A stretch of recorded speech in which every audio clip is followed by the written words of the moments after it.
Greetings. This is Escape from Trucking. My name's Casey. I've been a truck driver since 2018. This is my video blog of attempted career transition, but today we're going to talk about my Lincoln Town Car. I wanted to give an update on my Town Car since that seems to be what by far gets the most engagement. I'll give you a look and you can see what's going on yourself. As you can see, I disconnected the battery here.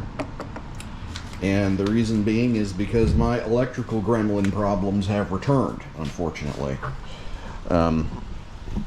As of right now, it is February of 2026. February 2026. Let the garage door shut for a minute here. And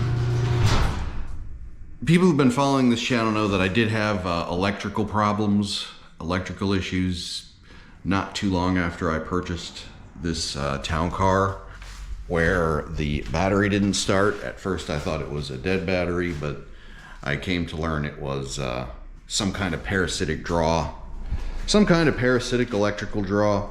I call my full service auto garage, that kind of a retail garage that I would take it to, and they said they didn't work on that kind of thing. And well, I could go in the Town Car, but it's gonna be dark because the battery's off, so I'll just talk here.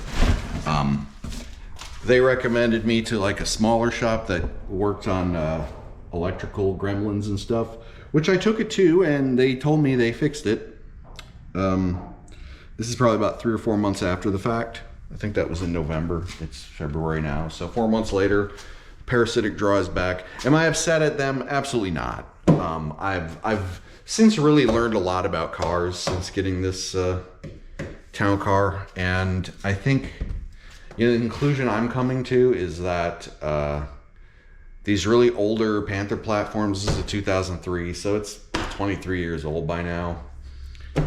It's gonna have a lot of stuff. You'll never really have it fully fixed, I guess, and I didn't want to come to that uncomfortable conclusion, but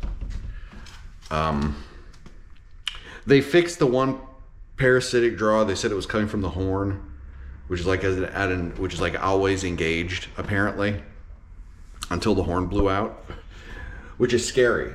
That was the previous owner, not me. That was the previous owner that happened.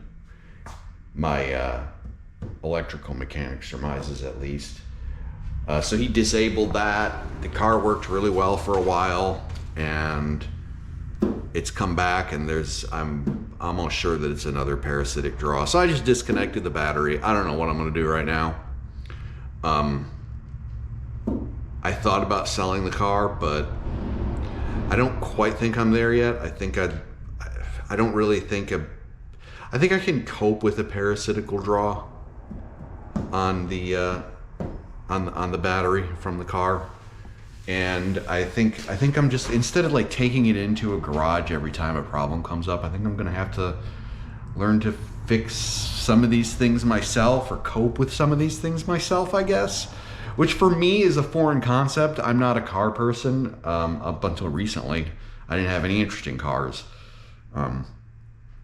It was YouTube stuff that got me interested in the Panther platform. And it's been a not so fun educational experience for me, I guess. Frustrating, but I've learned a lot, and I'm continuing to learn. So I don't know, maybe that's the silver lining in this cloud. I'm gonna have to cope with it. I'm gonna have to find some way to cope with this parasitical draw. My thoughts are, and you just give me your thoughts if you have any suggestions for me. My thoughts is a battery disconnector switch. Something I can just switch off if I know I'm gonna keep the car, not drive the car for a few days or even a week, which it's not my daily driver, so it's not like I'm driving it consistently. I think I'm gonna try that. Also, the check engine light came on for the transmission range sensor. I ran the code and it was a transmission range sensor. That's a whole other matter. I took that to my transmission mechanic that I took the car to a year ago, And now they're telling me I need a whole new transmission, which I don't think is true.